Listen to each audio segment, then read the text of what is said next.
Okay, let's talk about normalizing EBITA or adjusting EBITA. You might have heard this term if you're thinking about selling your business. You may have heard about adjusting or normalizing your EBITA, your earnings before interest, tax, and amortization, but might not be clear what it's all about and why it's so important. Why normalizing or adjusting your EBITA as you're going into the whole business exit process is critical to making more money out of your exit. So, how do you adjust your EBITA to make sure that you're not leaving any money on the table? And this could be worth millions to you in the future. So, you want to make sure you're leaving nothing on the table. Let's get into it. And let me start up my screen here and we'll switch this around. So, adjusted EBITA. First thing, let's talk about a quick definition of what that is. EBITA is earnings before interest, taxes, depreciation, and amortization. Okay, and your adjusted EBITA, and there's this great definition from Linda Rose, who, if you haven't read her book, Get Acquired for Millions, I think it is, specifically for technology businesses. She put this definition together, which really spot on. So adjusted EBITA is a financial metric that includes the removal of several one-time, irregular, and non-recurring items. So these are any items that go through a business that may be going through once, may be an irregular item, a non-recurring item. May even be that these items are stuff that you're putting through a business yourself as the owner of the business.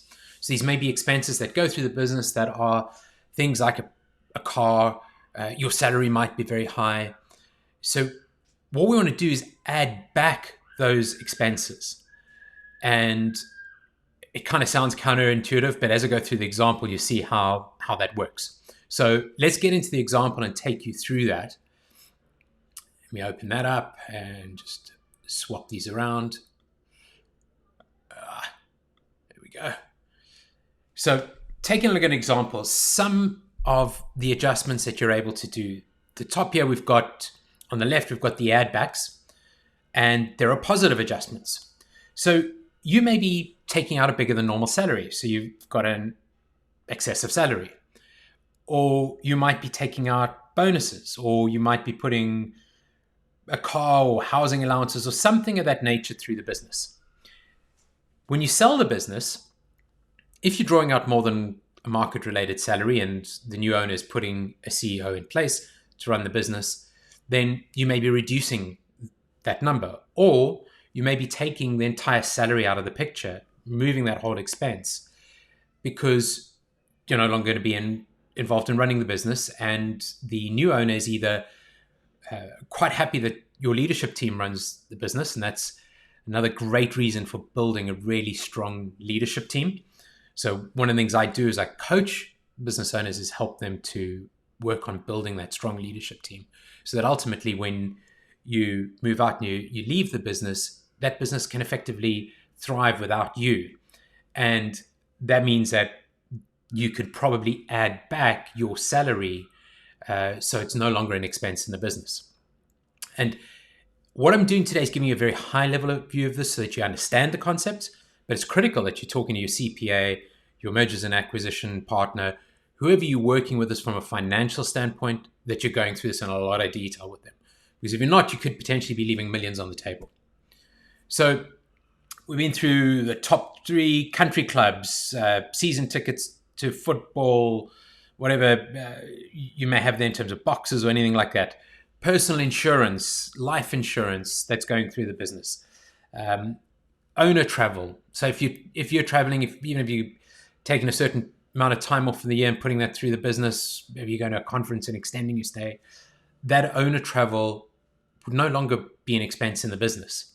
Charitable contributions, extraordinary legal expenses, one-time professional fees, maybe registering trademarks, any kind of severances, intercompany expenses, really big one. If you're running expenses between different companies. And I see this so often. You kind of get the P&L sorted out, make sure that those items are have been cleaned off the balance sheet, and that everything between those two companies, that the spaghetti has been untangled.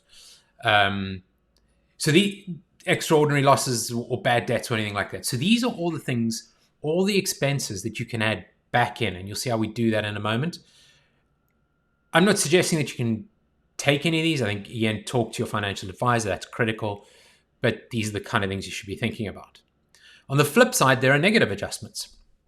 There are, you may be taking below market salary, which means that if the new owner is having to replace you, they may need to be paying more for the person who comes in to replace you. So you need to be taking that into account. You may have to add things back in as expenses. You may have below market employee benefits. You've been cruising along with low employee benefits, and those are going to be adjusted in the new business. And that may be something that acquirer looks at, and in the process of going through due diligence decides that that's something they're going to have to take into account, and therefore it brings down your effective or adjusted EBITA. Other things, essential key player salaries, lease termination costs, adjustments to leases or rent, or any of that kind of stuff that may cost or be an expense in the future that you're going to have to,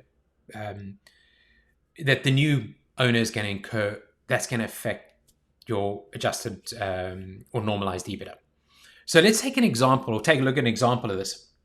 The example comes from another great book, the 6 Ps to, I've gone blank. I have the book. 6 Ps to Exiting Rich. There you go. So I've used their very simple example. Again, recommend you read the book. We're going to focus on this area over here.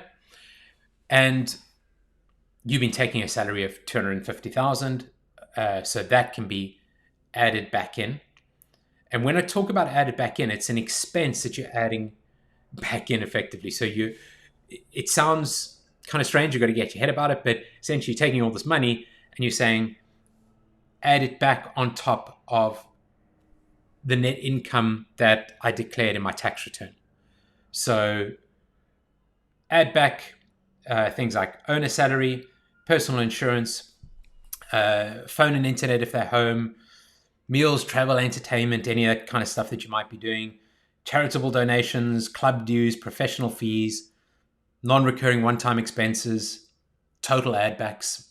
So in this case, 376,000. Okay.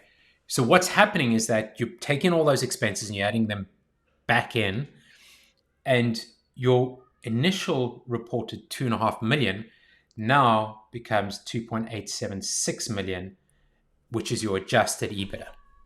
Okay.